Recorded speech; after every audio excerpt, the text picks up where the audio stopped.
After 8 days of bitter fighting in which NATO ally Turkey bombed and invaded border areas of Syria, attacking US ally in the war on terror, the ethnic Kurdish population, finally US President Donald Trump tweeted that a solution and truce has been reached, and his vice president presented the same to the global community.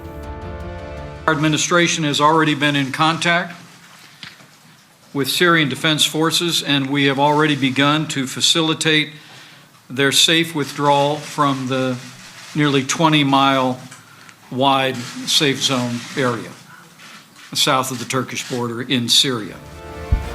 According to the US-Turkey deal, Kurdish forces will be allowed to safely move out of the 20-kilometer wide safe zone along the border with Turkey, something that Erdogan always wanted. Let me say, a week after Turkish forces crossed into Syria, Turkey and the United States of America have agreed to a ceasefire in Syria.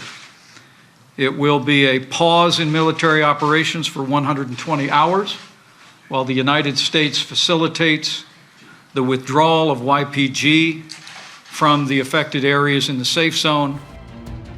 It remains to be seen if the Kurds will agree to vacate the safe zone.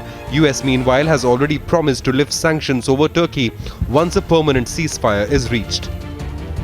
We believe that the Kurdish population in Syria, with which we have a strong relationship, will continue to endure. The United States will always be grateful for our partnership with SDF in defeating ISIS.